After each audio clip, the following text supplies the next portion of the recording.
This show contains profanity, advice you should never follow, humor that you might not enjoy. The names have been changed to protect the guilty. Do not try this at home.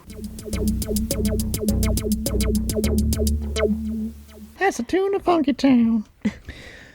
Greetings, yellow blazers, blue blazers, hiker trash, white trash. I don't know, Bill Bryson fans, Bill Bryson haters. Star Wars aficionados and people that don't like Star Wars or have never seen them. Oh, yeah. Yeah, there are those people. Welcome to the Pox and Puss podcast. My name is Pox Holiday, and sitting to my left is... Puss in Boots. And today we're going to continue our discussion of pre-thru-hike jitters. Ooh. Jitters. It makes a ghost noise. Be right back.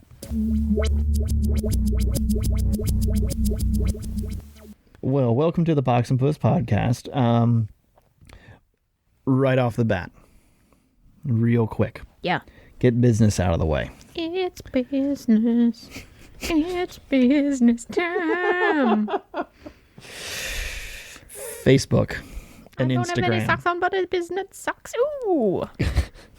on the Facebook and the Instagram. Mm-hmm. Well, here's the issue. For the last 2 episodes, I've ended both of them being blindingly drunk. And then usually, the next day is when I do the editing, so I'm blindingly hungover. And it's like the walk of shame, but via editing. Yeah. Oh my God, I said that. I said that it was like menthol shit. Yeah. It's like if you had one of those GoPro helmets on it's looking back at you and you have to see yourself leaving that guy's dorm room with your flats in your hands in last night's clothes. It's a walk of shame, except it's a podcast of shame. And you think to yourself, wow, did I really say that? I'll be damned. The answer is yes. Yes, you did. Yeah, I did. I said a lot.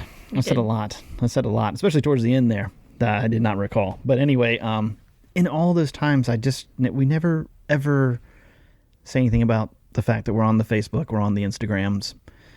And so we're on Twitter. So Facebook, just go to Facebook, Pox and Puss Podcast, an Appalachian Trail Thru-Hiker experience. Ooh, sounds so official. Yeah. The Instagram and the Twitter, we are at Pox and Puss, all one word there. I guess we're on Pinterest. I haven't touched it in weeks since I talked about it like 6 weeks ago. But we picked up a follower. Like we have one follower the other day, and I was all right. Yeah, I was like almost wanted to get in contact and go, why? I'm willing to bet it's a faithful female follower from some other multimedia place, like Twitter or Facebook. Ah, okay. That she was like, I'm going to stick this in here. Hey, there you are. Maybe it's the Fox Girl. The Fox Girl. Hi, Fox Girl. I forgot all about her. Don't forget about the Fox Girl. The Fox Girl.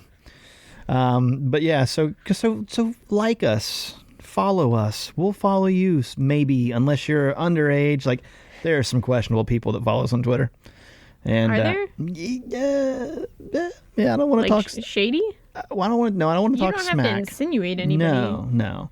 But no, there's there's a couple things on there. But we do have, we have a group of people every Friday.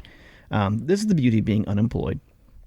Every Friday at noon Eastern in the United States, there is a chat called Hiker Chat.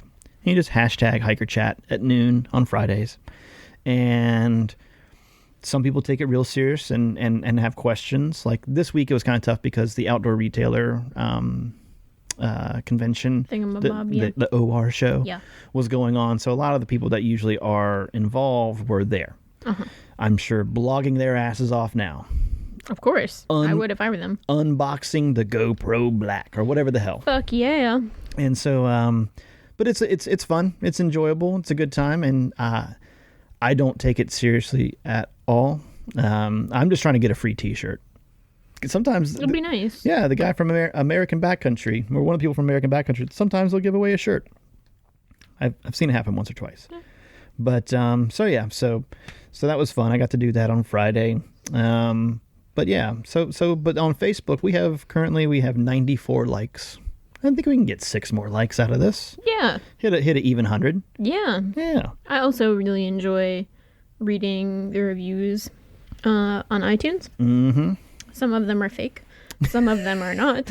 Yes. The one where the guy likes our sexy voices. They like our sexy voices because it makes him dream sweet dreams when he goes to bed. Yeah, I was like, well, thank you, friends. Thank you, sir. Whatever works for you. Yeah, but the word's getting out there. The word's getting out there. People. Or let's be serious. The person who said that he really enjoyed how well we stay on topic. Yes. That had to have been a joke. Yeah. There's just no way. He's clearly never listened to this podcast once because I don't know that we ever stay on topic. But just even the topic, the headlines of our podcast alone. I mean, what was the last one? Spirulina. The lovers caught in the act. Lovers caught in the act. And let me go ahead and tell you. That's just a testament to our ADD. I really tried to find lovers caught in the act online. Oh. Unfortunately, there are a lot of things that are labeled lovers caught in the act. Yeah. I worked with this guy who his family, they were uber Christian, like beyond Christian. And he came in, he got a phone call one day at work. And he's like, "What? It's okay. It's all right. Well, okay. Well, it's kind of funny when you... okay, all right. Well, all right. Talk to you later." And I'm like, everything going all right? And he said, yeah. He was a really tough dude to read. And I was like, okay. And he's like, your wife all right? He's like, yeah. She was trying to find a sporting goods place. And she knew of that one place called Dick's. And she put in Dicks.com, didn't she? No, she literally just Googled Dick's. Oh, no. That'll put you on lists. With their 2-year-old sitting beside, like, let's find it. Oh, no. Dick's. Well, you're going to find out about Dick's sooner or later. Yeah, exactly. Just not a lot of them all at once. Well, you might find out about a lot of Dicks all at once later in life as well. Yeah. So in other words, follow us on Facebook.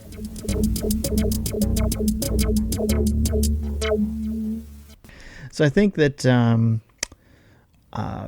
the subject that we've been talking about on Twitter and has been pre-hike jitters. And I know for me, I definitely had some concerns. Did you have many? Like what was your biggest jitter, would you say? I was kind of worried about, I know this sounds like a really girly thing to be worried about, but I was worried if I was going to make friends. Like, I was like, what if I get on the trail and it's just a bunch of bitches that I don't click with? And honestly, my game plan was going to be, I was going to find somebody about my dad's age, like a single man hiking by himself, my dad's age, that was old enough to not be a threat, and young enough to be like my safety guy, and that I was going to partner up with him was my big plan. It seems to be pretty common. It actually does. It didn't happen that way, but that was, I remember telling my mom that plan and having her be really upset about it, and she was like, don't do that, and I was like, no, it's fine. No, he's going to be cool, I know. No, it'll be fine. He's going to be fine. In my mind, it'll be great. So friends was a big deal. Yeah. I was wondering like who my trail buddies were gonna be. And aside from that, let me think if there was anything big. There was no doubt in my mind that I could do the physical aspect. Right. There was no I was worried that I was gonna be cold. Of course. Which I was, but I lived, so it was all good. I was really pretty well prepared. Yeah. I was one of those lucky people that had I realized my window like 5 months out. It was sometime in the fall that I realized I could actually do this. So I had a fair amount of time to like scrape some funds together. And you knew a bunch of Thru-Hikers. I did know. I knew, a small handful of Thru-Hikers well enough that I could holler at them. And not that I gave you any worthy advice at all. But yeah, you pretty much just told me your Giardia story from... Yeah, I made a lot of farting sounds, as I remember you telling me. It's a true story. You know, I had 2 people shake down my pack. I actually... I feel like I was one of those people that I was pretty well set. I had researched the shit out of pretty much everything. I didn't have any big things that I needed to repurchase or change out. I did a couple shakedown hikes before my start date. And you know, all that said and done, not to be like the word of caution, but I can remember being in let's see, Hawk Mountain Shelter is the second shelter on the trail, I believe. Yeah. Sitting in Hawk Mountain Shelter, it was rainy and cold, and it was overflowing with people. And somebody did the obligatory, well, statistically, you know, how many of the people in this shelter are going to make it. And it was this weird unanimous decision in the shelter that I was definitely going to be one of the people who made it. And I think back on that now, to the people that were very humble and just were like, I'm going to make it as far as I can. Yeah. Those were the ones that made it. And I was the only one that the entire shelter was positive was going to make it. And I didn't. Oh, God. And, you know, it's just, and it's not like I tell that story with any like really weird feelings, that it's just like, yeah, it's always the people you least expect. Right. And the people, you know, like, shit like happens. me. Anything happens. Yeah. I mean, I was telling you right before we started doing this that the first time I fired up my Whisper Light stove was at Amicalola, the inn. Like, I was like, and literally, I was just like, I think I need to go figure this out before I depend on it. And my buddy's like, you haven't? I'm like, nope, I haven't even thought about firing this fucker up yet. Nope. I can't believe that. I know. Well, I didn't know what I was doing. I mean, I had no clue. I was just like, well, let's just see how this goes. Now, I also didn't have the mentality of like, I'm just going to make it as far as I can. It was just kind of like, I'm doing this. Yeah. But not like, I'm doing this. It was more like, I'm doing this. I guess is probably a better way to put it. I'm going to do this now. Yeah, I'm going to go do this because I don't like college. Yeah. And so, yeah, I mean, I had been backpacking, I had been camping, but I had never used a Whisper Light stove in my life. I'd never used anything like that. And of course, nowadays people are probably listening like, what the hell is a Whisper Light stove? But, you know, I had never used that kind of thing before, you know. And so, yeah, I mean, I bet money, if people looked at me on day one, they would have been like, nope, fat boys and not making it. But yeah, I thought it's like you said. Yeah, I mean, I remember early on being like, yeah, man, these people are prepared. Like they've, you know, he's gonna hike 16 miles the first day. Like, wow, you know. And I tell you one thing I figured out early on, was people who met people at mountain crossings, a really high rate of not coming back.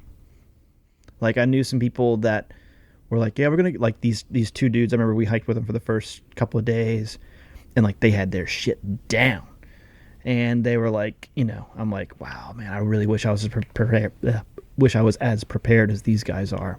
And one guy was like, yeah, like he had the shits or something like that, and he's like, yeah, we went to college about, you know, an hour away from here, and so we're gonna have some friends come pick us up for the weekend, that kind of thing. We're like, cool, we'll see you later. And we never saw those guys again, and we asked people behind us, and they're like, no, those guys got off. And it was like, there they are, prepared to go do it. Yeah. You know, and I heard a few other stories like that where people were like, yeah, I'm just gonna take a couple days off, and it's like, you've only been out here for 3 days. Yeah. You know, like, just don't take a day off. Right.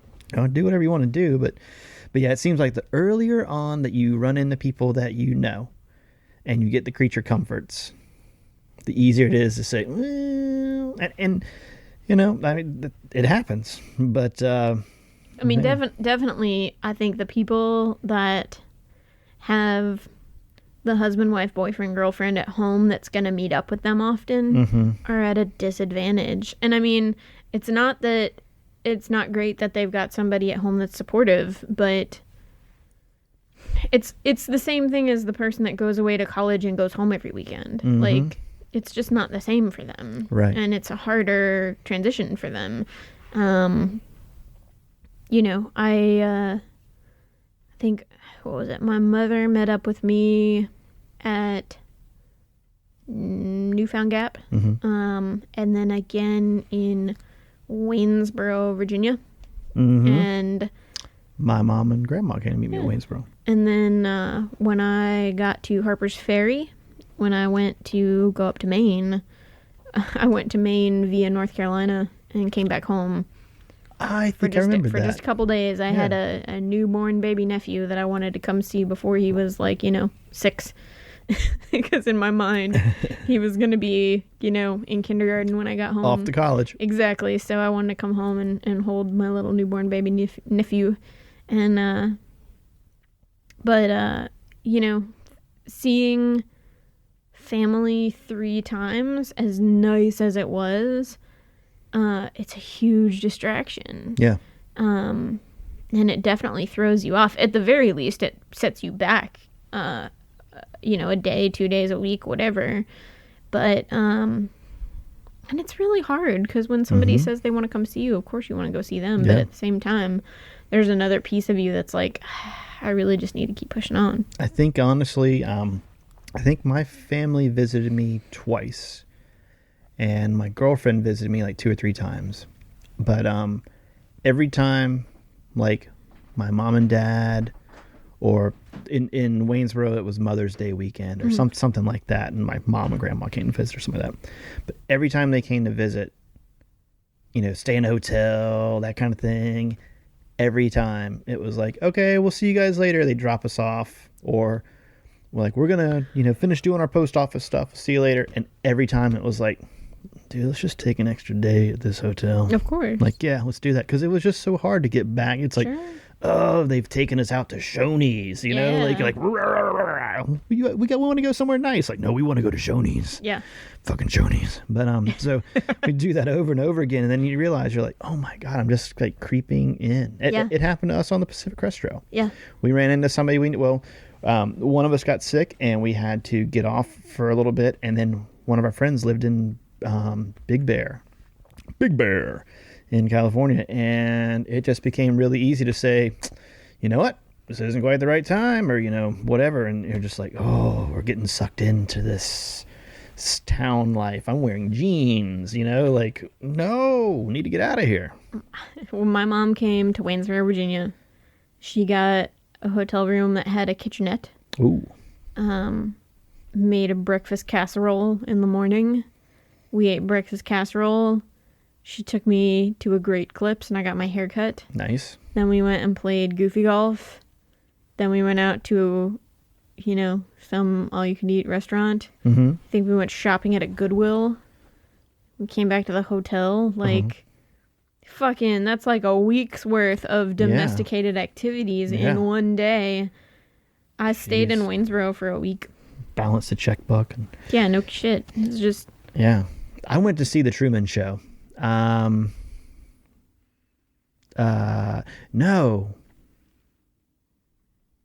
Yeah.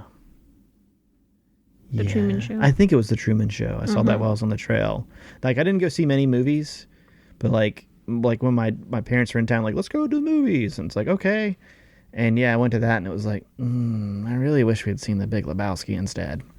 But that was my one, people went to the movies all the time out on the trail. I went to 2 movies. I saw Up and Whip It. Yeah.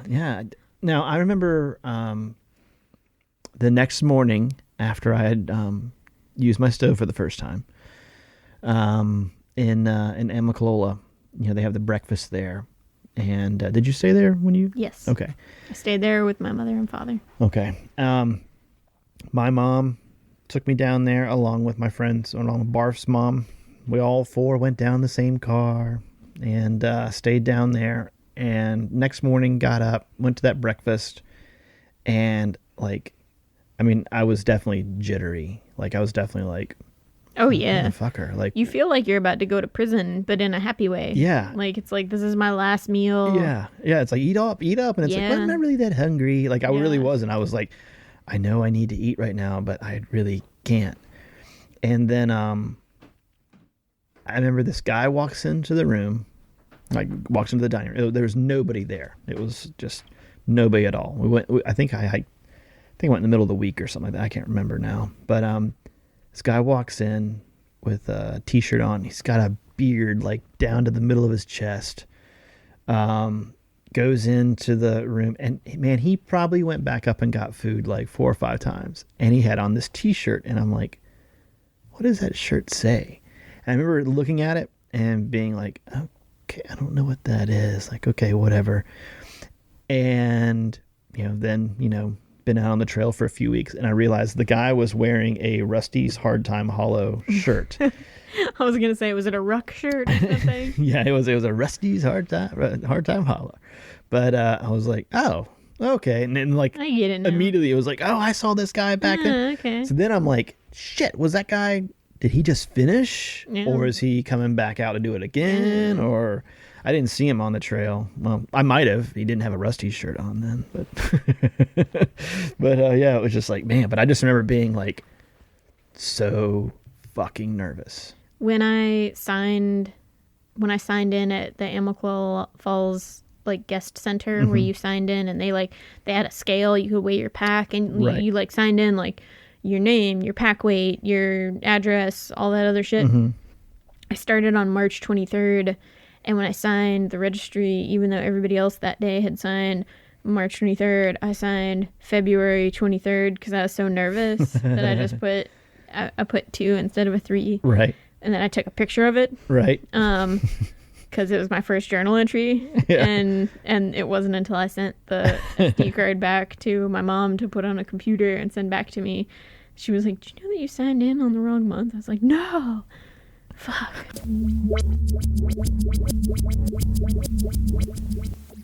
I'm going to share a personal story too.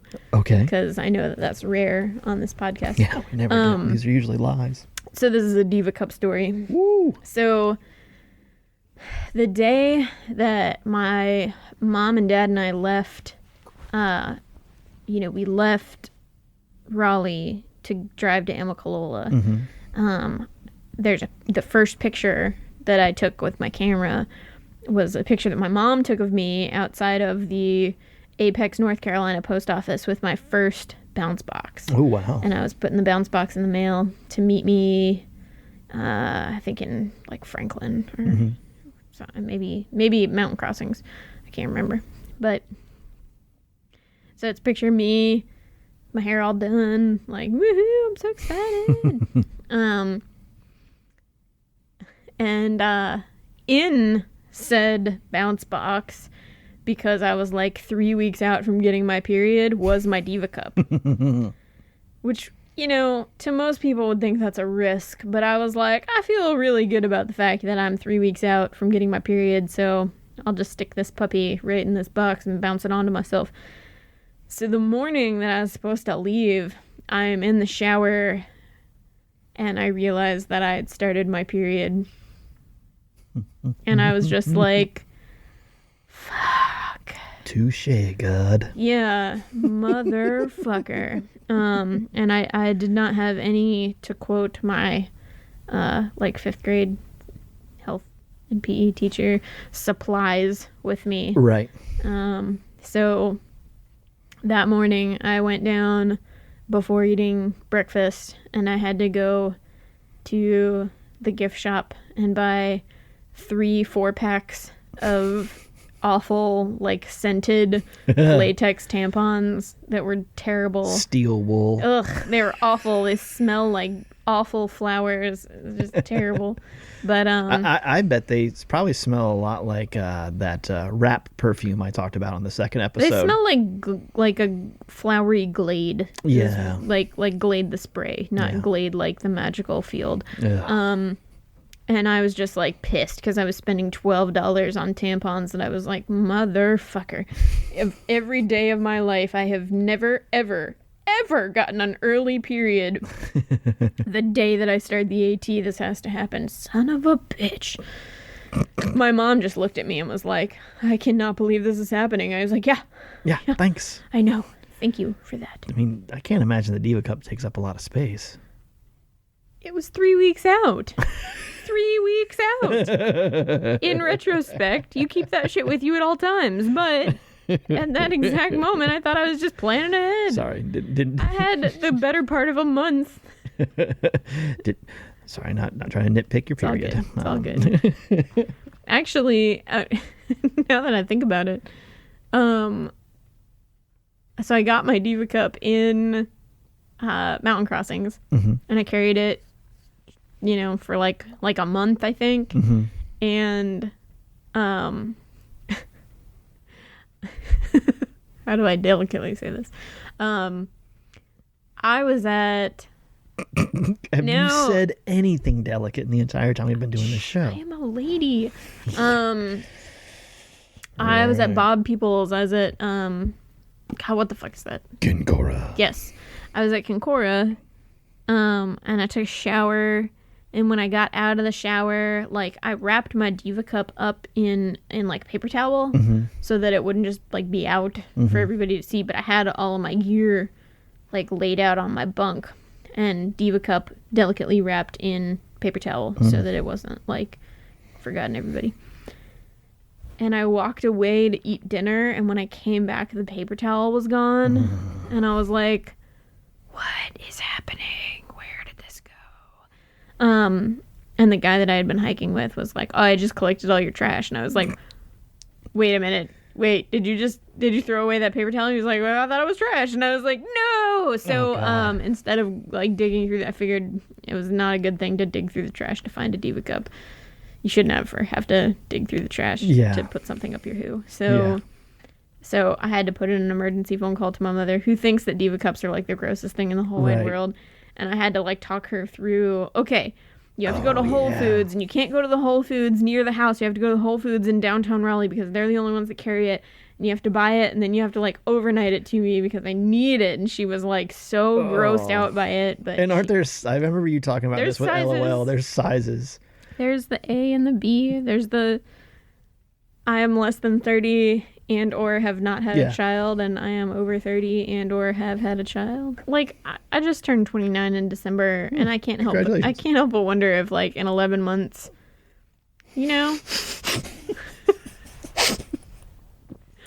Almost snotted Sprite. I wear Diet Sierra Mist. I wear the size A right now. Do I have to switch to the B size just because I turned 30? It just falls out. I mean, am I a standing there in a skirt. Ding, ding, ding, ding, ding, ding, ding, am I a spent woman just for turning 30? Like, yep. Holy Jesus! What if I do my exercises? Your Kegels? My Kegels. I'm trying to stay in an A cup. Excuse me? You don't understand. I'm doing my Kegels. I'm trying to stay in an A cup. You don't understand. I'm doing them right now. And release.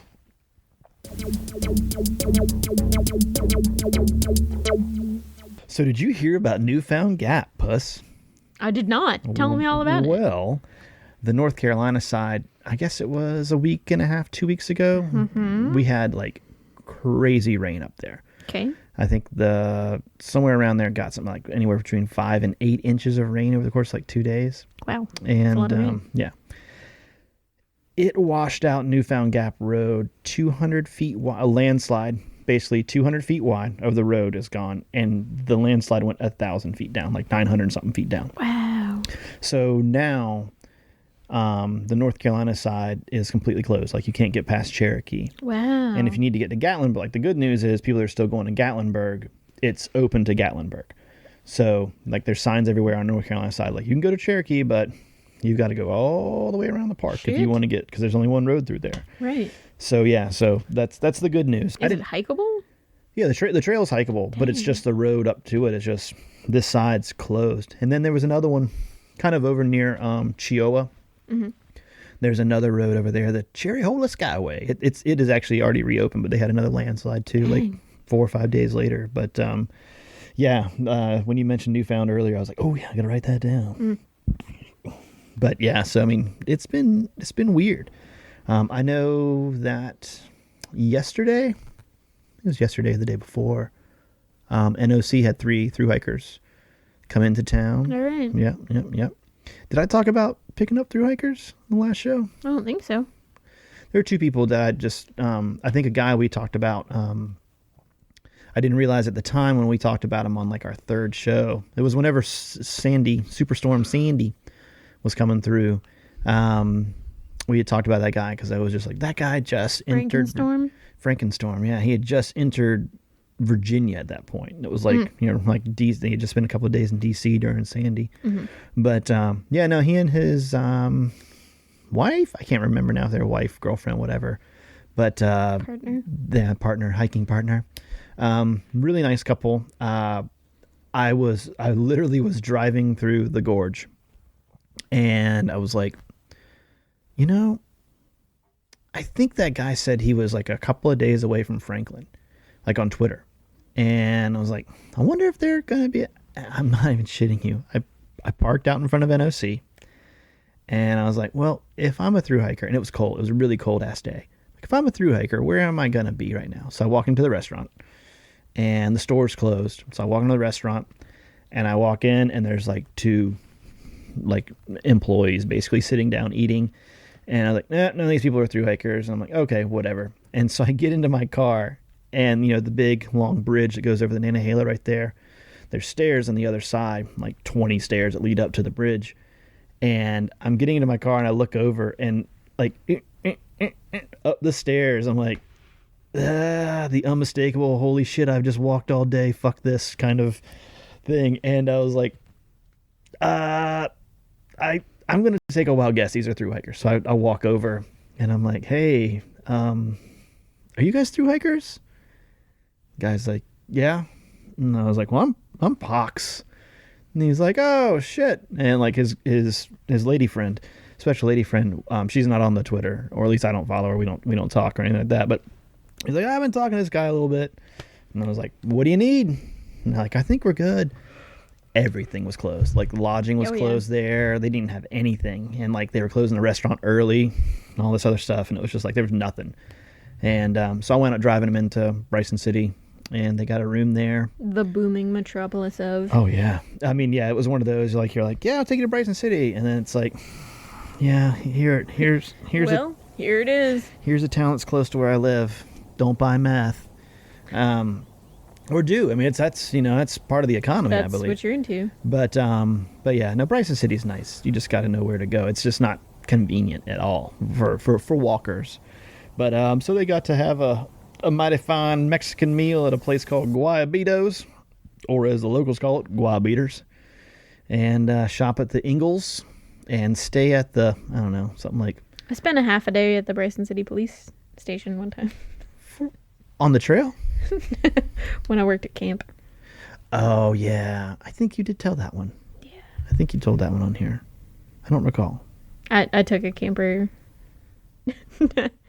I had a camper who was prone to vandalizing the signs, and he vandalized a sign along the Nantahala River while we were whitewater rafting. Like, well, we stopped for lunch, and he... Fairview Park. Yeah, he scratched his initials across the really nice slate sign at Fairview Park. And I practically took that kid by the ear, put him in the van, drove into Bryson City, marched his little ass straight into the police station and said, vandalism of federal property. Do your worst. And they did, because they were bored. And yeah, not a lot going on. They yelled at that kid really hard. And once he was crying, I was like, okay, time to go now. We're good. Yep. We've damaged this boy enough. Yep. God, yeah. I mean, Bryson City, like I said, it's a lot of people think, like, the town, NOC, I worked there for a while. Their address is a Bryson City address, even though the township is Wesser. But, so everybody thinks like, oh, Bryson City. It's like, yeah, it's about 12, 13 miles that way. And like the turn that's right in front of the store. I mean, you know this, but Jesus, that turn right in front of that store, it's it's almost a 90-degree turn. And walking across the AT right there, you're like, look left and right. Yeah. I mean, you better look out, and trying to pick up a hitch there is impossible. Yeah. Because you can't stop there. You can't stop unless there. You're peeling into the parking lot. And everybody's numb to hitchhikers there, because so many people, that's basically the takeout for the river. Mm-hmm. And going the opposite direction from Bryson City, you see people with their thumbs out all the time trying to get a ride back up because they're going to paddle down to their car. Mm-hmm. And so, people in that area are just not picking up hikers, because it's just like, we see these every weekend, you know. But, so gave those folks a ride and that kind of thing. But I think that's what they tweeted on NOC, the outfitter store. They took 3 people into Bryson City, dropped them off. So it's like, man, they're already booking. Yeah. I saw a picture. Good on you. I saw a picture, I think it was on Instagram, of a guy who, he started a couple of weeks ago. I don't know where he is now, but one of my favorite pictures, I had to figure out who he is. My favorite picture is, he took a picture of the North Carolina, Georgia sign. Mm-hmm. And I was right. There is actually a pipe. We had a discussion. I was like, there's a pipe in that tree. Like, there's a pipe in the tree. It's like... Oh, yeah. Yeah. Along the same line as the sign. Yeah. Like right underneath. Yeah, and it's just like, it's kind of grown into it. Yeah. It's a picture that he took of just his hand giving the finger to the North Carolina, Georgia, like, the NC/GA sign. And so he's like, fuck you, Georgia. And I kind of do have that feeling as well. Yeah. Not Georgia in general, but just, and that's a rough 75 miles. It really is. Yeah. I mean, look, I'm not going to say I'm a southbounder and I did the hardest part first, but man, that fucking sucks. Yeah. Of course, okay, if you only use your stove once. But, yeah.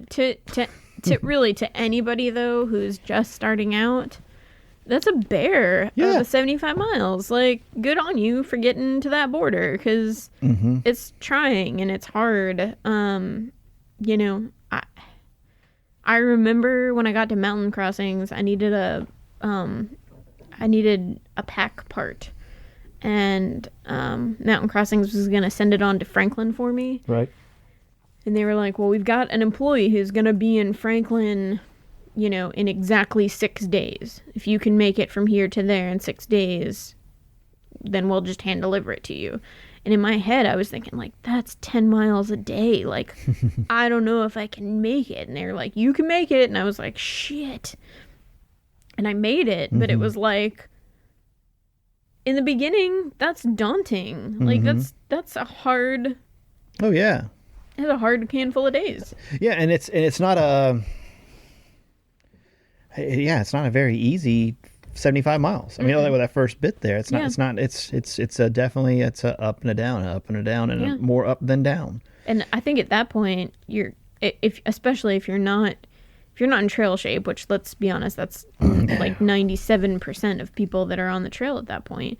You're pretty much just blindly one foot in front of the other. You're like, I have got to keep doing this because I told my entire family I was going to. Like, holy shit, what I've gotten myself into. Like, I remember in my head thinking all through Georgia, like, I knew this was gonna be hard, and I had taken mental possession of that, but I didn't even know what hard was. Like, I just knew it was gonna be difficult, but I didn't know what difficult felt like. And so when I finally got a taste for it and was like, oh, this is what it's going to be like. I will always be confused by the people who get off trail in their first week and they say it wasn't what I expected it to be, because what did you expect it to be? Right. There's no hiding that it's putting one foot in front of the other for 2,000 miles. But,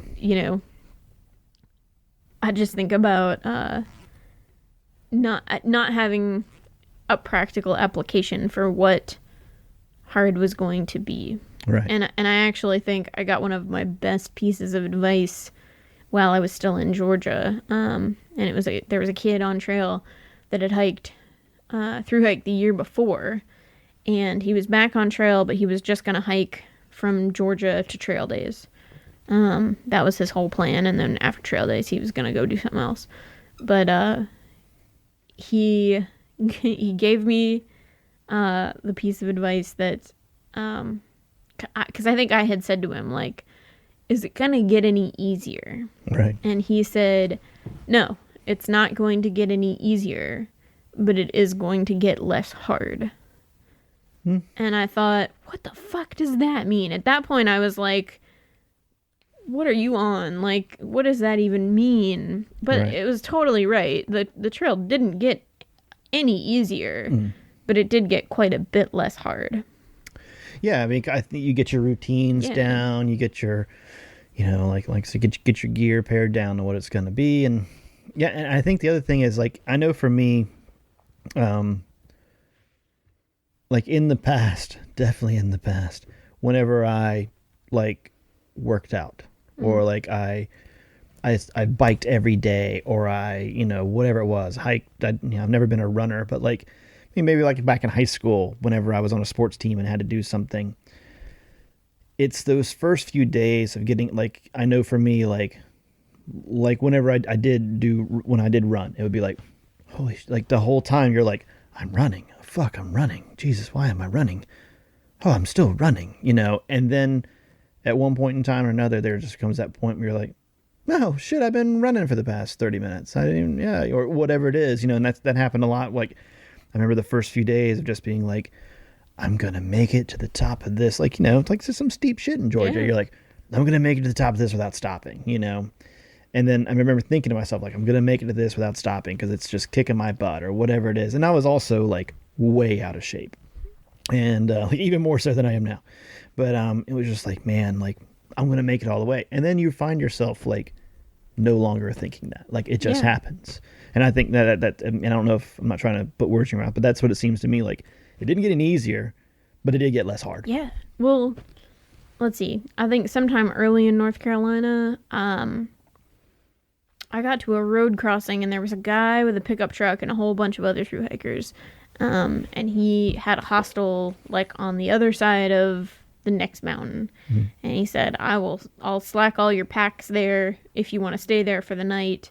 And it was like, shit, yeah, I'll stay in a bunkhouse for the night. Sounds good. Like, and so he gave a lot of people rides, and that was, I didn't want to ride to the hostel. Right. It was like 6 miles, by trail to his hostel. But I was perfectly happy to send my pack on. In the back of my head, I think that was the first time that I was ever separate from my pack. So it was sort of that feeling of like, I'm sending my pack into the great unknown. It better be there. Yeah.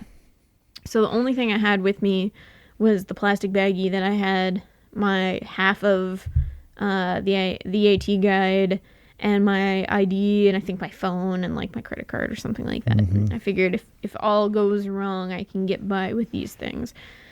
And I sent my pack on with this guy, and he said, all right, six miles, I'll see you in 6 miles. And it was that feeling of like, oh, I started out on the trail, I crossed the road, I started up, it was like straight uphill on the other side of the road. I start walking up the road, and just that feeling of being unburdened by a pack, I just started jogging. And then I was running, and before I really realized it, I was sprinting. And the next thing I knew, I was at this hostel, and I had been running flat out the entire way. And I had never been a runner before in my life. Right. I had never run a mile without stopping. And I got to the crossroads where his hostel was, and I just remembered like being like, holy fuck. And I put my fingers to my neck like I was taking my own pulse. And I was just like, not even booming. Like, what the shit? Like, yeah. And I walked into his general store and I was like, hey, what's up? I'm here for my pack. Like, let me get a room for the night, and got myself settled. But it was just that feeling of like, holy shitballs. There was a guy, I think his name was St. Patty, that I met early on, probably in the day or two after leaving mountain crossings. And he had thru-hiked before. And I think at that point, like, I was still in that put one foot in front of the other and just rinse and repeat. Like, just keep doing that until you get to wherever it is you need to go that day. Holy shit, what was I doing? What am I doing? What was I thinking? this is happening kind of feeling. And I said to St. Patty, I was like, so does this ever, do you ever get used to this? Like, what's the deal? And he said, okay, the way I figure, if you go back to like primal instincts and you hike like your life depends on it for a couple of days, I always sort of envisioned that my body figured that it was being chased by dinosaurs. So for a couple of days, your entire body's in shock, and you're eating the same amount or maybe even a little bit less than you normally do. And you're just sort of like, you kind of got that wide-eyed, like, holy shit, I'm not even really sure why I'm doing this, but I'm doing it anyway, which was totally right on for me.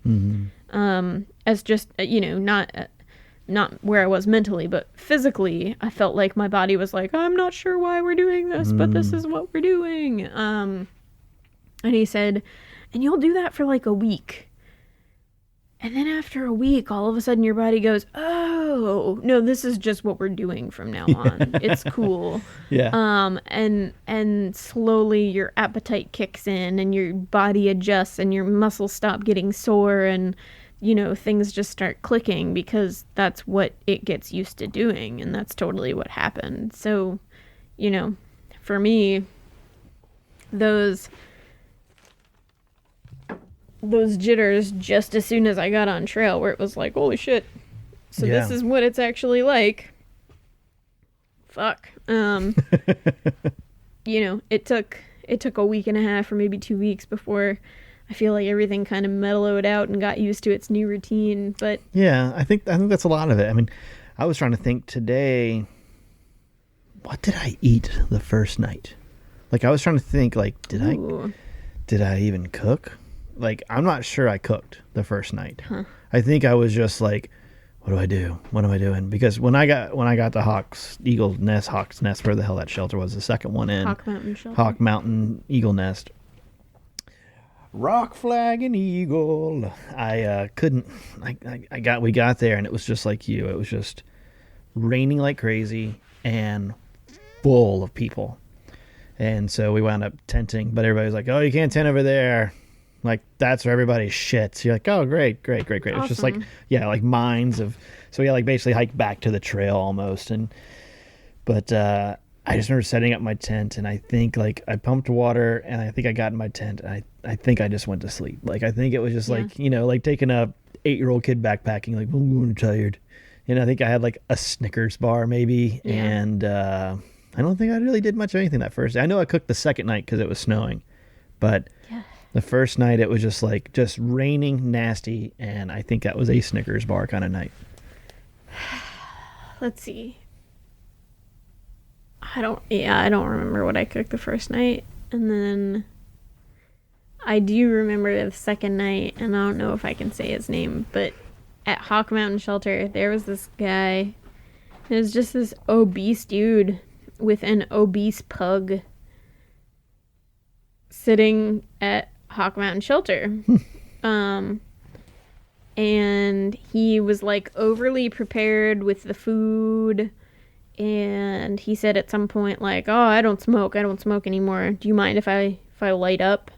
And there was an older woman in the shelter that was really confused because he pulled out some pot and lit up, and she was like, I thought you just said you didn't smoke. And he was like, I don't smoke, but I smoke. And she was so confused, and I had to be like, oh, sweetheart, it's fine. He's smoking marijuana. It's like the old Mitch Hedberg. I used to do drugs. I still do, but I used to too. Yeah. And I think he had a beer with him. Like, he just pulled out a can of beer, and he made like a gigantic pot of food, and like there were things that he was like way overly researched on. Was he through hiking? That was his plan. Okay.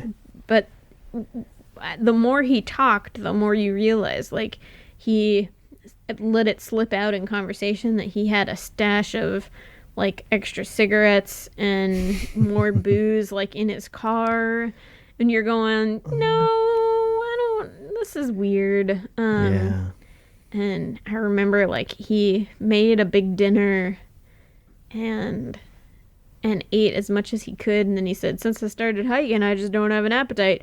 And he threw the rest of it like on the ground, and everybody was like, what are you doing? Like, you know, what? And his pug went and ate the rest of it, and it was like, what's happening? This is so weird. And that was like the last that anybody saw or heard of that guy. Like, I feel confident that he hiked to Hawk Mountain Shelter and then turned around the next day and hiked back to his car. I was always so jealous of people that had dogs. Yeah. For one reason. Why? Clean up. Yeah. Just put your bowl down. Dunk, dunk, dunk, dunk. I mean, I just remember being like, oh man, I gotta clean my bowl. And then I tell you what though, whenever I would hike and I would wind up around Flow Easy, yeah, our first guest, be like, do you mind if, and his dog, do you mind if she, it's like, go for it, but like, she had a limit. It wasn't like there's 6 of us around. Hey, can your dog lick all of our bowls clean? Yeah. Because it's like, I'm boiling water in this next time I eat. So it's just like, bunk, It's all good. Like, do you mind if she, I was like, no, go for it. Or no, she had too much already. I farted. Yeah, you did.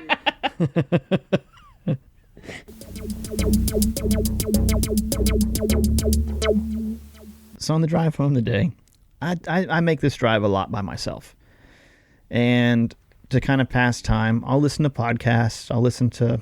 I've just grown tired of music in life. I just music drives me crazy these days. And so I'll put on a podcast or something like that. And then in the passenger seat, I'll have like a pad of paper and a pen. And if I think of something that I want to talk about on the podcast, I'll just reach over and... Well, today my wife made the trip with me. So she became my pad and pen. And so... the pad to your pen. The pen to my pad. Anyway, I thought I'd have another one. But so I was sitting there and... the bread to my butter. Yeah, so I'd say weird things. The breath to my lungs. Fucking hopeless romantic over here. Yeah. Go ahead. I had a really bad one. That was from the movie Julie and Julia, by the way. Are you serious? Yeah. Yeah, and you are one of probably 3 women I know who just have, lines from movies in their heads. I can't. It's a cursed and a strength. Yeah, you're like a female Cliff Clavin, except for just quotes. Yes. And you're not a postal delivery person. But God, I'm much better at this show when I'm drunk. Well, I'm trying to take care of that for both of us. No, that's fine. It's all good. But anyway, so I'm driving back. I'm going to keep making this really ugly face every time I take a drink. That's just fine. And I'm going to keep on just... It is a magical concoction. Oh, what is the show brought to us by today? Everything that was already open in Pox's refrigerator. Oh, so you made a LIT? Oh, yeah. There's a white trash LIT? There's fresh squeezed orange juice from Trader Joe's. Mm-hmm. Some honey whiskey. Yeah, that Prof and Peace Pipe actually brought. Yeah, that was very nice of them. Thank you, Prof and Peace Pipe. I am enjoying it. But there's a lot of it in here now. I think, yeah. The first time you were like polite about it, and then I told you like I'm not really a big whiskey fan. Yeah. So there's more where that came from, and then it was too much. So then I think there was a thing of unsweetened iced tea in your refrigerator. Oh, yeah. I don't know how old that was, but it's in my drink now too. Yeah. And then that was not enough, so I put more whiskey in it. Meow. Please continue, sir. So my wife is the pad to my pen, the pen to my pad, the Julie to my Julia. And, so I would say things to her every once in a while. And so, but one of the things that happened today, I don't know, can you see my ring finger? Yeah, that looks owie. Yeah, it's like a. What'd you do? It's like a burn. I don't know. I didn't do anything.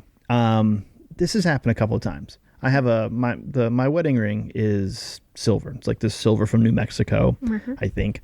And every once in a while it'll just like go, and for those of you watching at home, it really truly just looks like I gave myself an amazing Indian burn. Probably shouldn't say that. It's probably racist, but you know what I mean. Native American burn. Gave myself a Native American burn. Mm-hmm. It's like a chemical burn on my finger.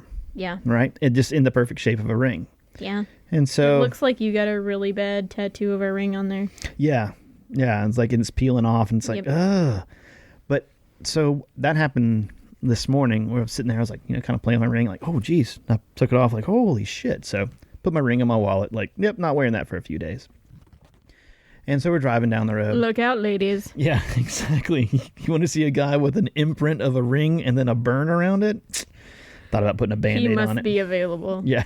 Like, would that be obvious? Like, I went to a bar and I put a Band-Aid around it. Like, no. I just happened to get a circular cut around my ring finger. Good. Don't even worry about it. But how you doing? Yeah. You want some of this scabby finger?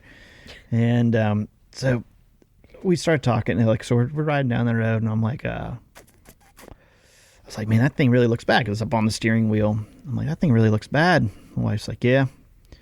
And we kind of started joking about it. I said, I think it's something that's chemically reacted with it. I don't know what it is.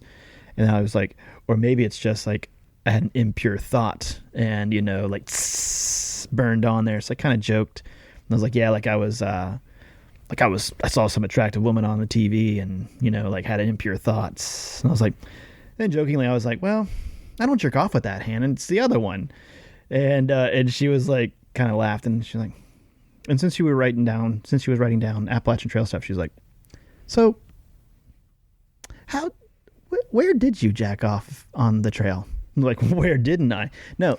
And it's like, huh. And I had this thought, and it's like, cause I hiked with a friend, and so, we'd share hotel rooms, and kind of like, what, it's not gay if it's in a hotel room. Prof came right out, like, what?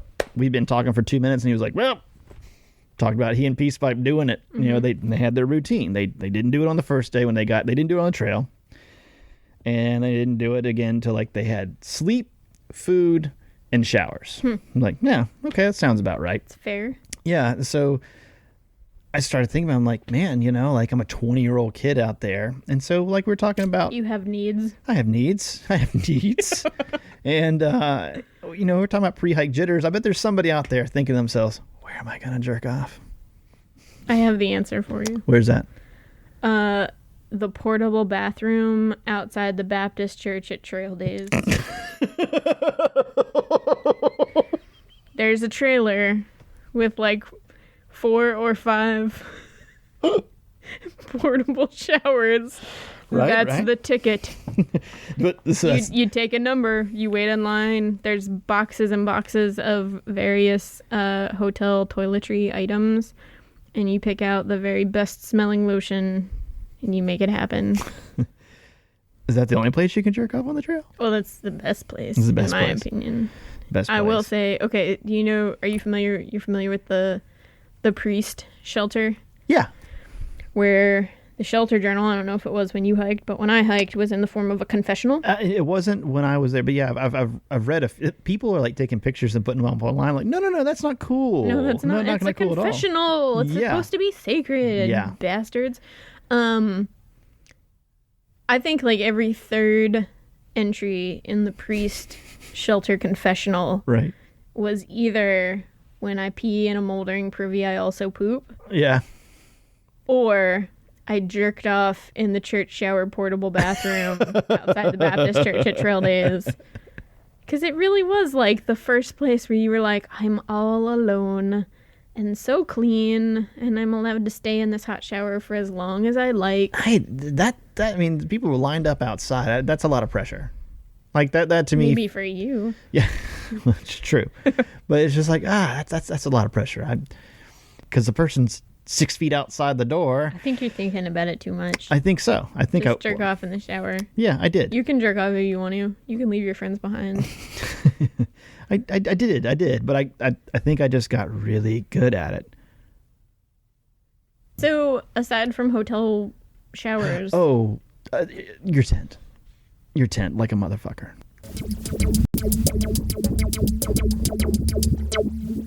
All right.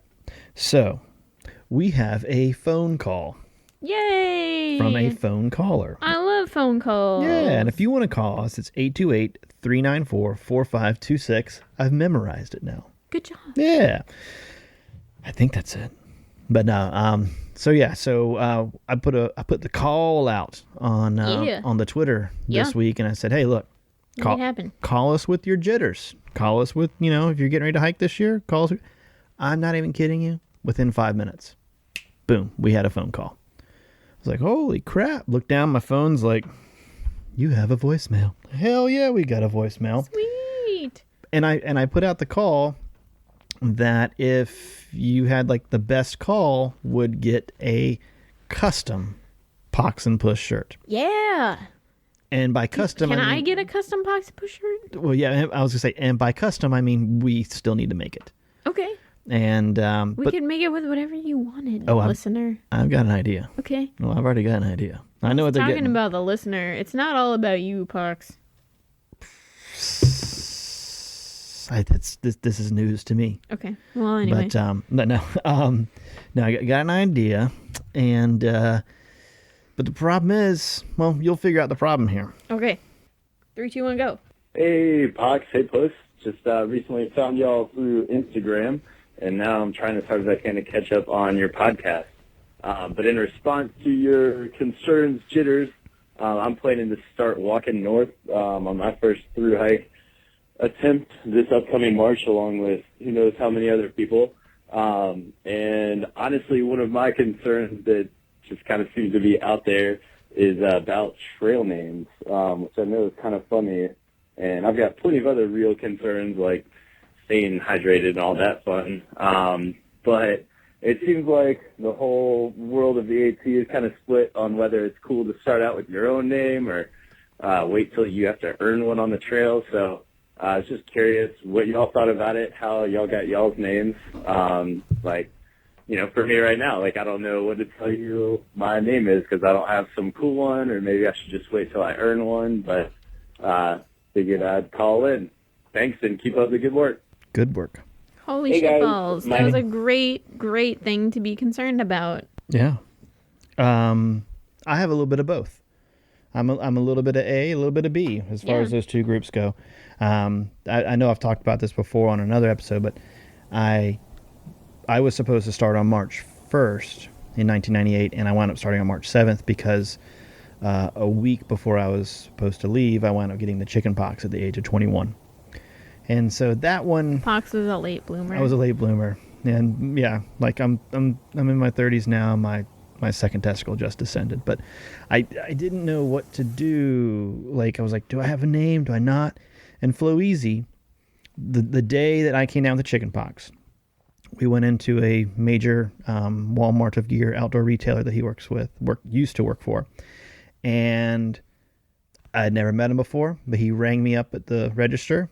And I said, hey, are you the guy? They told me there's a guy here with looks like you that's going to be hiking the trail this year. He's like, yeah. And like, I'm with Barf actually, before his name. And he's like, hey man, this is Flow Easy. He's like, hey man, have you got a trail name yet? I'm like, no, I don't. I figured I'd get one out there, something like that. And he's like, well, look for me, because he was starting a week earlier than us. He's like, I'm going to be Flow Easy. I'm like, okay, like, that seems pretty cool. I mean, Flo used to have like hair down, like real long, like he's, Grateful Dead guy, that kind of thing. And he was just like, yeah, I'm going to be Flow Easy. And it turns out that Flow Easy was a type of janitorial aid, like kind of like Drano, but it was just called Flow Easy. And he saw that and was like, that's a great name. It's a good name. Yeah, he went with that. And I literally walked out the door of REI and was like, my chest itches. And then that's where it started. It was like, I got the chicken pox. Man. So for me, pox was just kind of built in. It was just, the doctor was like, you can't leave when you think you're going to leave. You got to wait. I bet when you started too, you probably still had some scabbies on you, right? Oh yeah. No, I was, yeah. I mean, the older, like, from what I understand, the older you are, the worse it is. Yeah. And I think that's mainly because you're an adult and you remember it. I don't know. It's like, this really sucks. But, so yeah. And so I was holed up for 2 weeks just trying to get better. And I was, I'd moved out of my apartment into my parents' house. And all of my worldly possessions were in my childhood bedroom. And my mattress was in the middle of the room. Like, what I slept on was in the middle of the room. And I was surrounded by all my stuff. And there's a TV in front of me, and there was a path that was like from the door, like 2 feet from the door to like, I think even my bedroom door opened up into my mattress, like dunk. And so like I had 2 videotapes. I had Braveheart and I had Tombstone.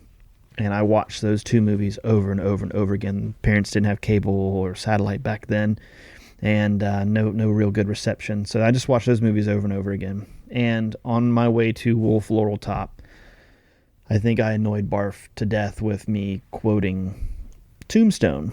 And I think I'd gone on several Doc holidays in a row. And he was just like, well, you're a regular Box Holiday, aren't you? And it was like, ding, I'll take it. There you go. So a little bit of pre-trail and then earned the rest. Good deal. About yourself. Man, I can remember thinking the same thing before I started the trail, and I was like trying to figure out, like, is there going to be a clever, witty name that I can think of right now and start calling myself that, or no?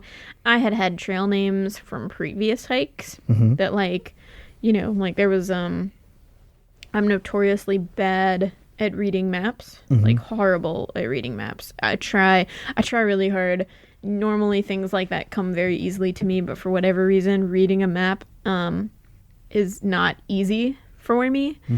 And so I had been on one of my shakedown hikes. I took a bunch of girls out. We all went out and had fun, and my trail name for that hike was MapQuest, because even though I was leading the trip, I still was having a really hard time with the map, which it doesn't matter how much experience you have. If you can't read the map, your advice is not worth shit. And I knew the area really well, so it wasn't like I didn't know where I was going. But if I tried to lay it out on the map, I just couldn't. So, I was wondering, like, do I carry MapQuest over onto the AT? I don't know. Probably not. I'm not going to have a map. What the fuck? I remember I had a brand new pair of Crocs that I was going to bring as my camp shoes, and at the last minute I traded them out for my old pair of Crocs because my new pair of Crocs were red and my old pair of Crocs were brown. And I didn't want my trail name to have anything to do with the Wizard of Oz or Dorothy with my red Crocs. Like, I was that nerded out about it that I specifically didn't bring my red Crocs. Wow. That's planning. Yeah. I mean, like, we're talking some serious anal retentive shit going on here. Yeah.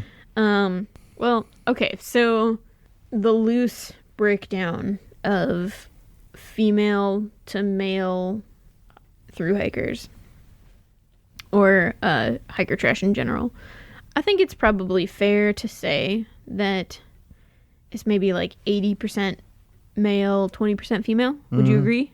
Probably, I mean, something like that, yeah. Something around in there, maybe 75-25, but, we'll go with 80-20. So then of that 20%, half of them are married. Right. Fair? Yeah, probably Okay. so, yeah. So then you take that 10%, and of that 10%, I think of the females that are on trail and that are not married or don't have a boyfriend, probably half of those are same-sex persuasion. Right? Well, understandable, yeah. Okay. So then you've got like a 5% ratio of single unattached females.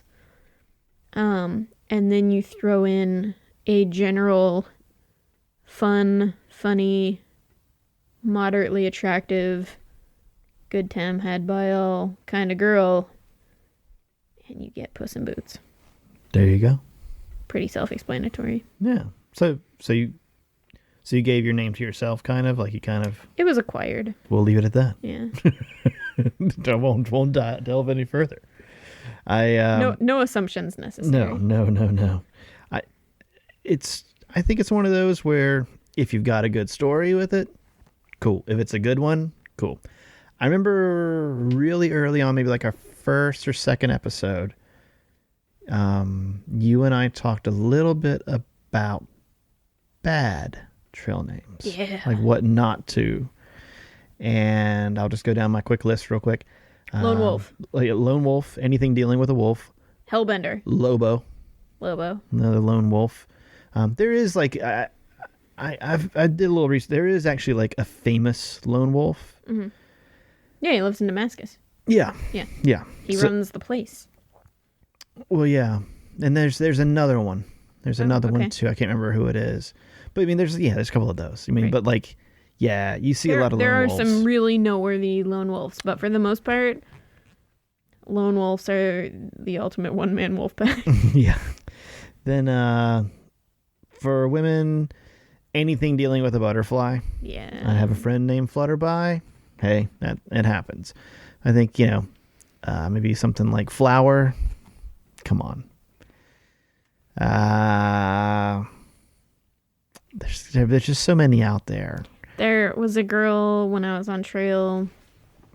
Bless her heart. She was not of age when she started the trail. And her trail name was Trailbait. I thought that was pretty awful. That's pretty good. She was a sweet girl. I don't know how sweet she was when the trail was done for her, but Trailbait. Trailbait. Wow. Yeah. There was Clever. I'll give it to you. It's clever, but there was an actual family on the trail the year I hiked. And I mean, like, mom, dad, brother, sister. And they were the family. Like that was their name? I don't even remember their names, but they were the family. it wasn't the Yeah, no, I don't remember anybody early on there. I don't remember those folks, but there were a few.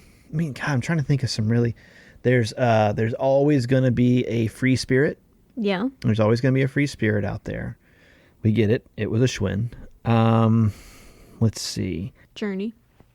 There was a journey. There were a couple journeys. Journey, yeah. There's always a couple of hellbenders once they get to the Smokies and they realize that that's like a gigantic salamander. Yeah. Bear.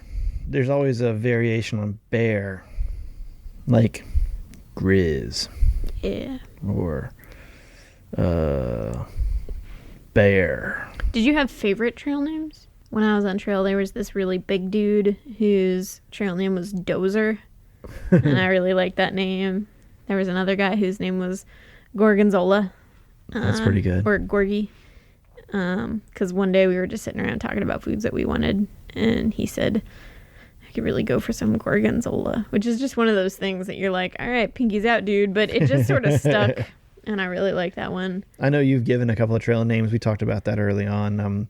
One of my favorite ones that I gave was a guy who, this was on the Pacific Crest Trail though. Mm-hmm. He, we stayed at a campsite.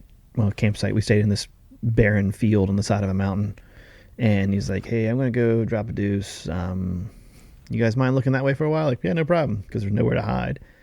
And we thought we heard something. We're like, you all right? He's like, fine. And he came back over and he was picking burrs out of his ass. And he had sat down on a cactus. And so he became known as Cactus. Yeah, and from what I understand, that one carried the whole time. Cactus. Pretty Boy Floyd the Outlaw. That's pretty good. Yeah. God, there's one that's like, I can see the guy, and we spent days with him, and I'm like, God, it was so good. It had to do with smell.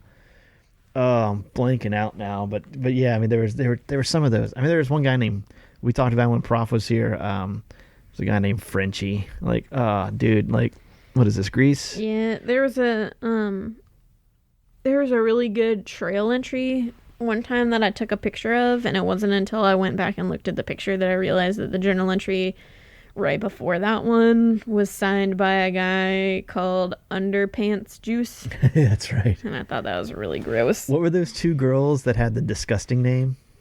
Oh, Roach and Scabs. And I talked about the girl that peed in the Ziploc bag and it burst in her tent, and her name was Ziploc. Ziploc. She, I think, was one of those people that got off like in mountain crossings. That'll happen when all your shit smells like urine. Oh man.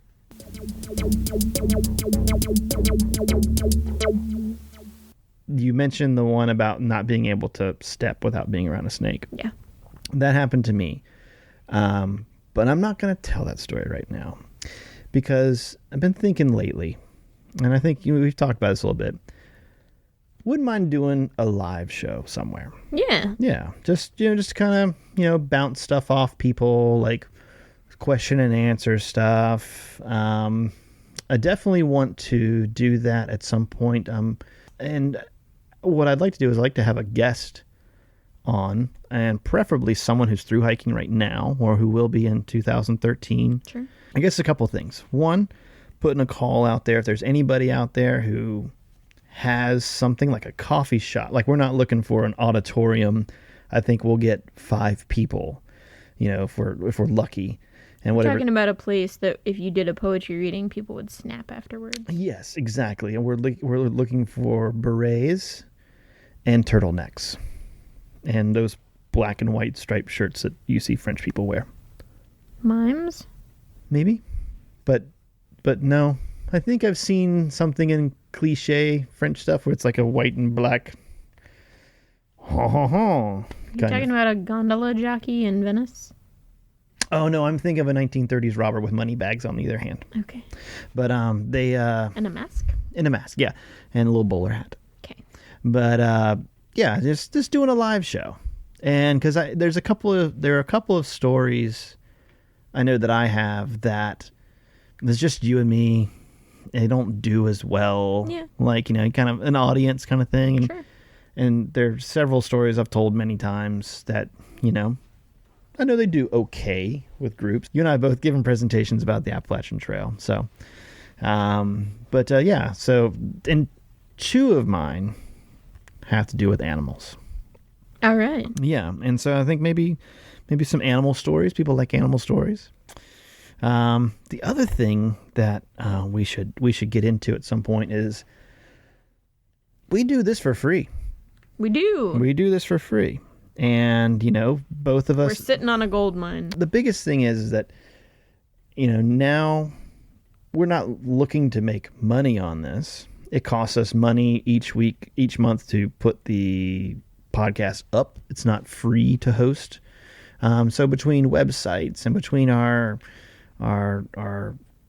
hosting for all of our media, we put some money out there. We also give money to other podcasts out there because I don't want to sound like PBS, but nice thing is give a little bit. Keep the Because of viewers like you. Keep the small guy going. Because what you want to listen to Clear Channel all day? You want to listen to Kesha? Well, yeah, you do, but I do only when I work out or do laundry or clean my house. Do you have a Kesha Pandora channel? Yes, I do. Yeah, I think I called. I was not even trying to call you out on Facebook. I was calling out. No. I was talking about something else. Uh-huh. But I wasn't even mentioning you. but yeah, I mean, so I'm rambling here, but we would like to have a little help. Yeah. A little help. We're not even talking like we're not looking. We just want to get by with a little help from our friends. Yeah. I mean, the other thing is now I live a few hundred miles away from here now, so I'm driving back, and I'm coming back to see family and do things like that. But, and sometimes Puss is going to come up to our end of the world. And so a little gas money, that's one thing. But I think the biggest thing, we're not looking for that Dirtbag Diaries money. New Belgium, Patagonia. No offense to them. No. Oh, no. But No offense to those, but I mean, hey, look, that's serious business. That is serious business. That's serious business. I mean, we talk about... Not that we would not appreciate serious business, but we're also very appreciative of the little guy. Yeah. That's what we are. We talk about poop and periods a lot. I don't know if that's a Patagonia material. I mean, maybe it is. Maybe it isn't. Maybe it is. I don't know. Maybe DivaCup. Maybe DivaCup could sponsor us. I'd take that. Yeah. I'd take some DivaCup money. But yeah. I'll email them. Yeah, we'll see what's going on with that. Maybe Tabasco. That was one of my sponsors. I was out on the trail. Slim Jim. Red Bull. Yeah. Just Kool-Aid. Kool-Aid. The Church of Scientology. Maybe. Skirt Sport. Yeah, no, they didn't want to sponsor me while I was on the trail, so they probably wouldn't want to sponsor me now that I'm not on the trail. And I was not sponsored by Tabasco. Well. But whatever. And Slim Jim is still rebuilding their factory, so. Yeah. I did test a tent on the PCT. That was a Mountain Hardware, right? No. Another company. Never mind. But that tent did not go to market. Yeah. So I mean, I don't know. We'll figure something out. But if you have a little startup there, you want to throw us a couple of bones? We're looking at you. We'll take it and we'll run with it. And I mean, we will hawk your shit all over the place. Chock full of flowery language and good times. I know one thing I wanted to mention. I saw this on the Twitter. Bob Peoples. Yeah. Is going to be in an upcoming Backpacker magazine. Oh, good for him. Yeah. I don't know if I just saw one of the guys who maintains trail in that area. He put something up about it on Twitter. Looking forward to reading it. The whole story, yeah. I look forward to reading that someplace for free. Yeah. Somebody emailed me today, and I thought they were going to call. And tell us what it was, but this guy said that he had a dream about the Appalachian Trail and that it was very weird, and asked, well, if I call, can you guys, answer the questions about it? I'm like, yeah. Like, of course we can. Dr. Holiday and Boots at your attention to psychoanalyze. And so waited. I checked my phone every once in a while while I'm cruising down the road, and it's like, this dude still hadn't called, but it's all right. He's a faithful listener. Sure, he'll do it. But when I was at Amicalola the night before, right before I left, I had a dream. That I met someone from, I can't remember the whole thing. I mean, and honestly, talking about dreams is like telling people about Facebook statuses you just read, you're like, oh, Jesus. But the main point of my dream was somewhere in there, I met some people or something about Sarasota, Florida. Never been there. It's a funny word. Yeah, I've heard it's a great place. But I was like, oh, something about Sarasota. And I said this to Barf. Like I said something, whatever it was something significant about Sarasota. Like once we started the Appalachian Trail proper and then hiked Springer down, whatever that first shelter is there, I can't remember what that one is. The very first shelter, it's only like 2 miles in. Oh yeah, I don't know. Whatever that one is. Stopped there for, a snack or whatever. And these two people walked up and like, hey, how are you guys doing? There's the Linfoot hiking. Is that it? I think. Like it's just 2 miles past Springer. Yeah, it's not, that's the inn that you have to hike into. No, this was a shelter. Oh well, then that's. Yeah, I don't know. I don't know what that is, but there's just some random shelter. But sitting there, and these two guys come up with these like straight up New Jersey, New York accents, and we start talking like, so where are you guys from? And they're like, right now we live in Sarasota. And I was like, you gotta be kidding me. Like, when was the last time I even thought about Sarasota, Florida? Like, so yeah. So dreams can come true. So yeah, call the hotline, like the Facebook, follow us on Twitter, check us out on Instagram. Questions. Ask your questions. Email us, poxandpuss@gmail or poxholiday@gmail. Direct message on the Twitter, the Facebook, Instagram, and of course Pinterest, where we're very active. Yeah, 828-394-4526. See, I'm just showing off now. I'm just showing off that I memorized the number that doesn't really have any bearing on my life other than this podcast. But call us. We'd love to hear from you. I mean, we really, really would. Like that's one thing I didn't finish saying was that guy that called up. Yeah. Free T-shirt. Yeah. Problem is, no name. So hopefully he listens. So that guy should get in touch with us for sure if he wants his free T-shirt. Exactly. And maybe when you get in touch with us, you could tell us what you want on the T-shirt, and maybe we'll customize it just for you. Okay. Yeah. And if you want to, if whoever that was, email me. I know what your phone number is, but I don't want to call you. That'd be creepy. Yeah.